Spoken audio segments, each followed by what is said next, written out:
London doesn't sleep on nights like this. It hums, it breathes, it waits. Inside the arena, the air is thick with anticipation. Every seat filled, every voice charged with belief and tension. This is heavyweight boxing, where moments are not just watched, they are felt in the chest. The lights cut through the darkness, and the roar rises as one man makes his walk. From Brixton, England, steps forward Dillian, the Body Snatcher Whyte, a fighter forged in hardship, shaped by struggle, fueled by a lifetime of proving people wrong. He carries the WBC silver heavyweight title. But more than that, he carries the weight of expectation. This is his city, his crowd, his proving ground. Whyte's story is not polished or privileged. It is raw, scarred, and relentless. Across the ring waits a different force. Joseph Parker, calm, composed, the pride of New Zealand, a former WBO heavyweight champion of the world who has already climbed the mountain and knows what the view looks like from the top. Parker's journey has been global, his experience undeniable, his confidence quiet but unshakable.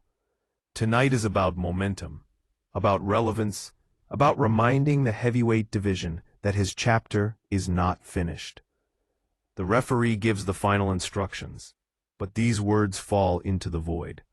Both men are locked inward, staring at destiny across the canvas. When the referee steps back, the crowd rises. This is no ordinary fight night. This is a collision of paths, of identities, of wills. The bell is seconds away and London is holding its breath. The opening bell slices through the noise, and instantly the contrast between these two heavyweights becomes clear. Joseph Parker moves like a man with a plan, bouncing lightly on his toes, snapping the jab, firing sharp combinations with speed and precision. His hands are quick, his timing crisp, and he wastes no time asserting control. Parker glides in and out of range, touching Whyte before slipping away, forcing resets, dictating rhythm. Dillian Whyte, meanwhile, remains composed, stalking forward with patience. His feet are heavy, his posture upright, his eyes tracking Parker's movement. He absorbs shots without panic, without complaint. This is a man waiting for something. A mistake, a moment, an opening. The crowd buzzes with every exchange as Parker's speed earns admiration, but Whyte's presence breeds tension. Then, in the second round, the entire fight changes in an instant. Whyte times Parker perfectly and unleashes a brutal counter right hand. It lands flush. Parker crashes to the canvas, the first knockdown of his professional career. The arena erupts in disbelief.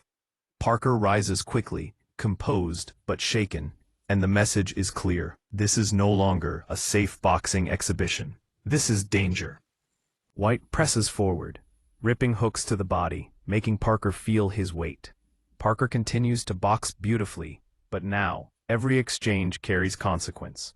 The early rounds show Parker's skill, but Whyte has announced himself in the most violent way possible.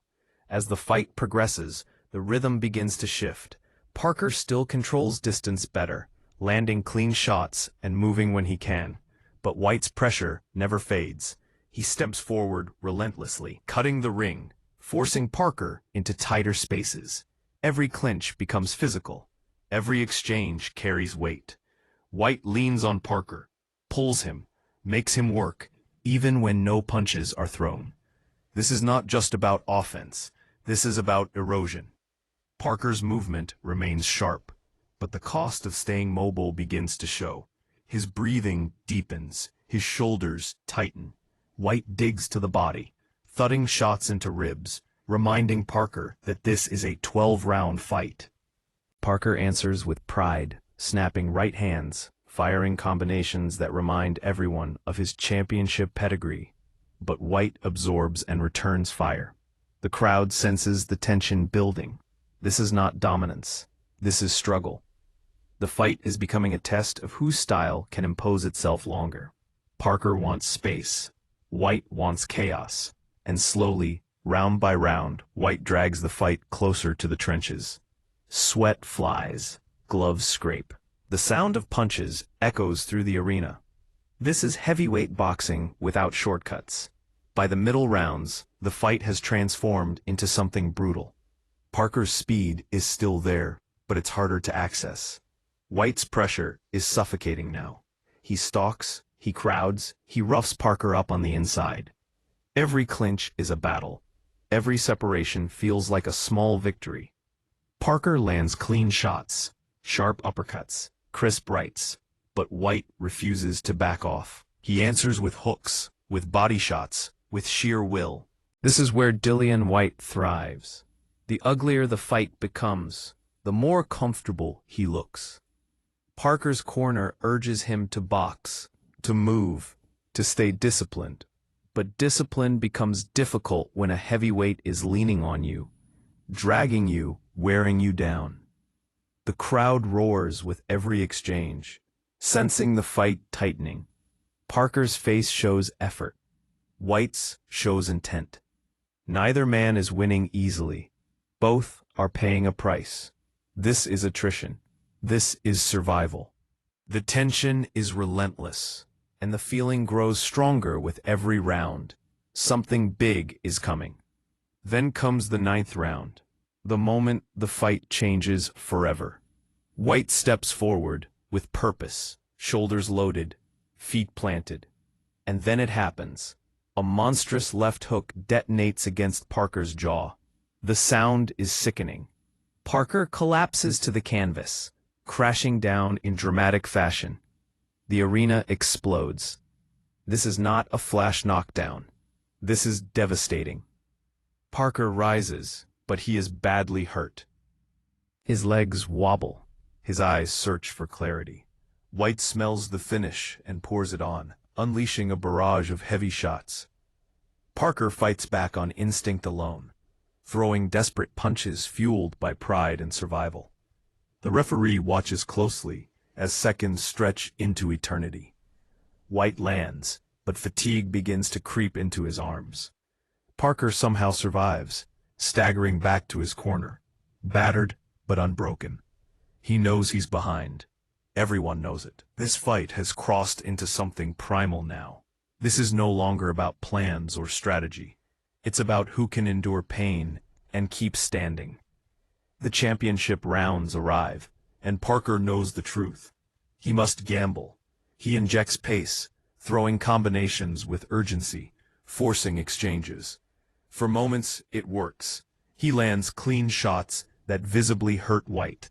The crowd gasps as Whyte wobbles, his legs briefly betraying him. For a heartbeat, the impossible feels close, but Whyte steadies himself. He bites down on his mouthpiece and fires back. Both men are exhausted now, arms heavy, lungs burning, legs trembling, yet neither will surrender. Parker throws with hope. Whyte answers with resolve. The exchanges are furious, chaotic, fueled by adrenaline and exhaustion. This is heavyweight boxing at its rawest. Every punch could change everything. Every second matters.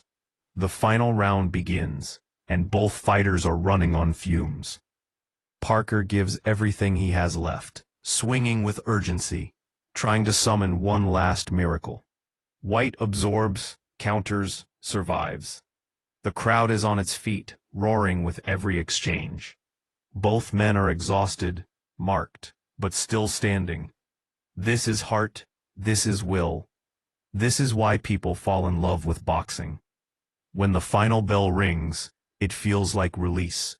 Both fighters collapse into their corners, having given absolutely everything they had. The fighters gather in the center of the ring. As the judges' scorecards are read, silence grips the arena. Then the announcement. Unanimous decision victory for Dillian the Body Snatcher Whyte. The crowd erupts. From Brixton, London, a man forged by hardship has proven his place among the heavyweight elite. Parker leaves battered but respected, his courage unquestioned. This was more than a fight. It was a test of will, identity, and endurance. Two warriors entered the ring. One endured. And on this unforgettable night, Dillian Whyte carved his name deeper into heavyweight history.